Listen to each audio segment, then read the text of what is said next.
pada sayur membuatkan makanan itu kelihatan lebih menarik apabila dipandang. Sentuhan hiasan seni ukiran sayur mendapat sambutan yang menggalakkan daripada orang ramai.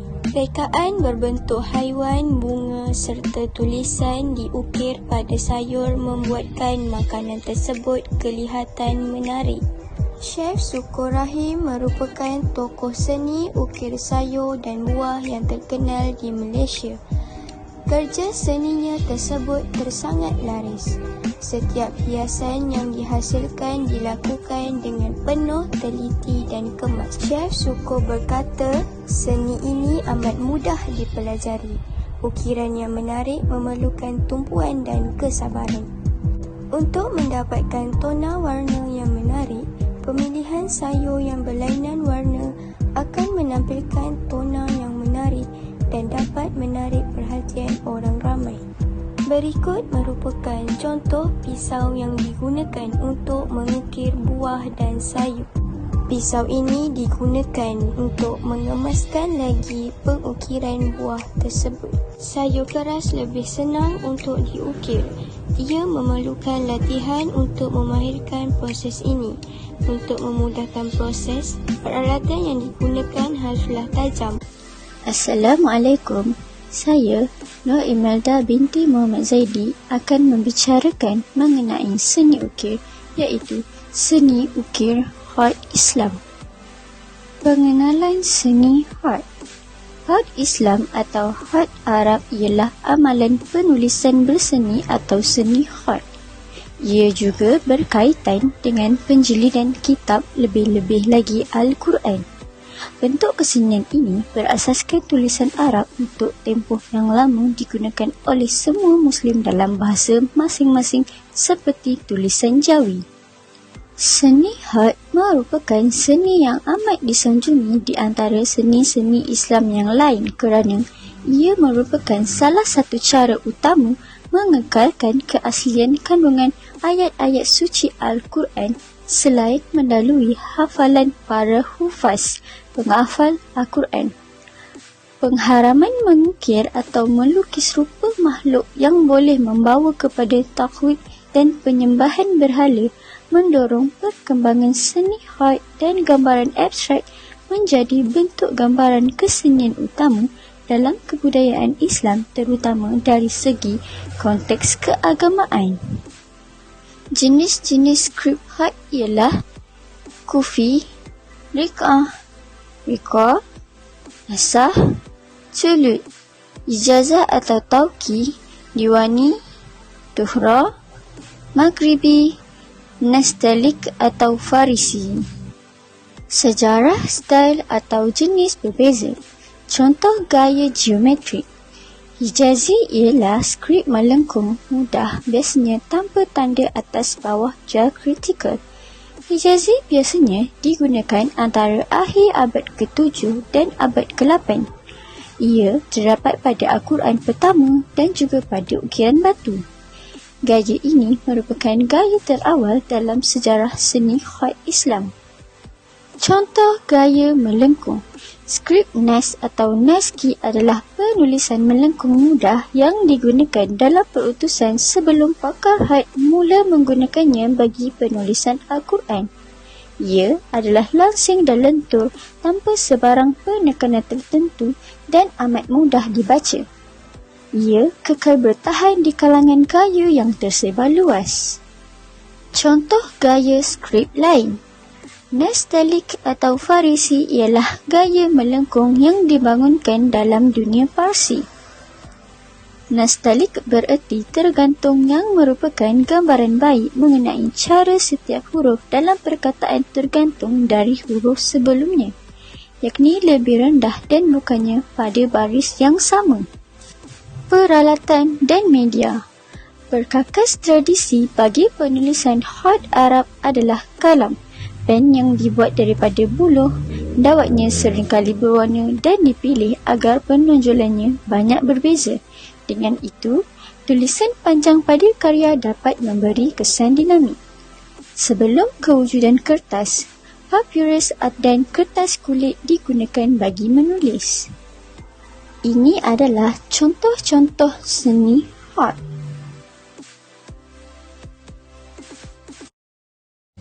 Seni ukir inai. Lawsonia inermis atau lebih dikenali sebagai inai dalam masyarakat Melayu adalah tumbuhan yang digunakan secara tradisional dalam bidang perubatan dan juga kosmetik oleh pelbagai kebudayaan masyarakat di seluruh dunia. Mengikut sejarah, ukiran inai ini juga berasal daripada India, Mogul dan telah menjadi budaya pemakaian apabila setiap kali majlis perkahwinan Melayu. Pelukis inai Razin Kul berkata pada zaman dulu tiada penggunaan bahan kosmetik campuran seperti yang terdapat dalam inai zaman sekarang. Malah, pemakaian inai ini dalam adat perkahwinan Melayu menjadi satu gaya yang menjadi ikutan dengan membuat pelbagai jenis lukisan dan corak flora dan fauna. Ini adalah cara atau langkah melukis inai dan contoh lukisan inai. Terdapat 4 jenis warna inai iaitu putih, merah jambu, kuning dan merah ros. Untuk penambahan lanjut, pohon inai boleh tumbuh dengan mudah di kawasan separa gersang dengan bersuhu 35 hingga 45 darjah Celsius. Pohon ini boleh ditemui di Malaysia, Pakistan, India, Indonesia, Mesir, Afrika, Yaman, Tunisia, Arab Saudi, Iran dan Iraq. Di zaman pra-dinasti Mesir, menggunakan inai juga untuk pewarna rambut dan menutupi uban yang berwarna putih. Selain itu juga, inai boleh dijadikan kosmetik kecantikan dengan mencantikkan kuku berwarna merah, diukir pada tangan dengan ukiran yang berbunga dan bercorak sekeluarga pada majlis pernikahan dan pertunangan. Dari segi hasil seni pula, terdapat lagu rakyat dan tarian tradisional Melayu yang menggunakan perkataan inai, iaitu Jongjong Inai dan Tarian Inai. Assalamualaikum, nama saya Siti Khairawandi binti Sasi. Saya ingin membicarakan tentang seni ukiran kayu. Pengenalan. Seni kraftangan yang telah lama wujud di dalam kalangan masyarakat Melayu, iaitu masyarakat Sabah dan Sarawak serta masyarakat orang asli. Yang kedua, dipersembahkan melalui bahan kayu. Ia berkembang luas kerana Malaysia merupakan negara yang mempunyai hasil kayu-kayuan.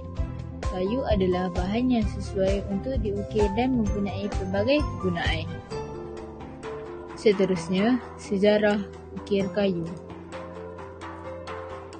Ukiran merupakan hasil seni rupa tradisi Melayu yang terulung. Seni ukir di tanah Melayu banyak terdapat dalam catatan sejarah, iaitu dalam sejarah Melayu. Seni ukiran tradisi telah ada sejak 500 tahun dahulu, istimewa pada bangunan istana dan rumah kediaman.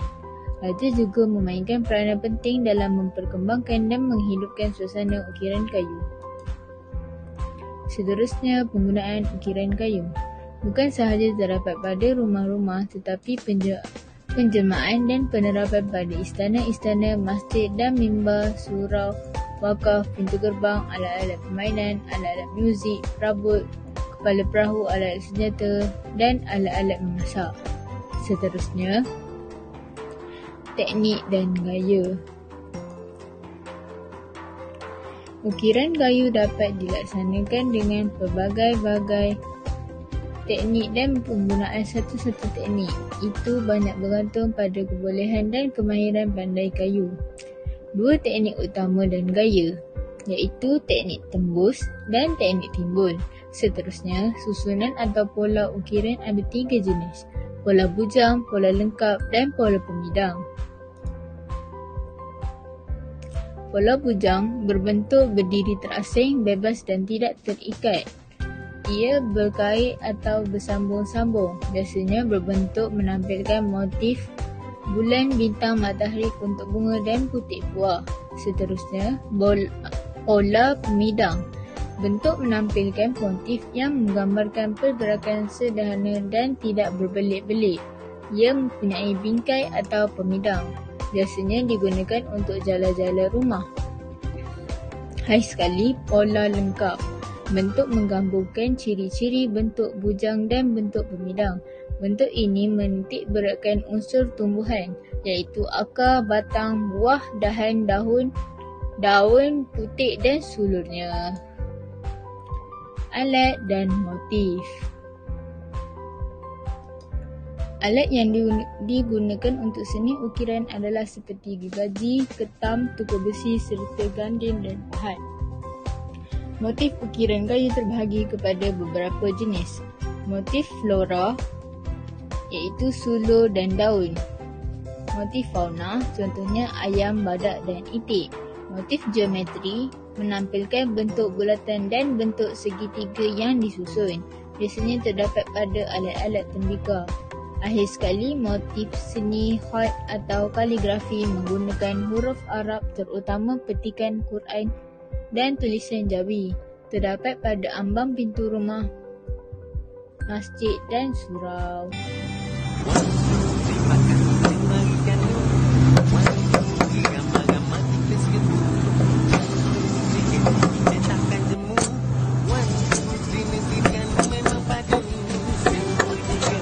حبك بارح انت يوم وفكرة اشتاق كلك معناك فكرة صعب بعمري تسبح ذكرى يلي من الدنيا اغلى ومشيني بتذكر اجروب ويمرشحنا الغرام ليش بعدتك فكرنا ننسى كل احلام يا ليل لبعض ولا ترنا عالفارق الايام مشينا التكل عقروب ويمرشح للغرام ليش بعدتك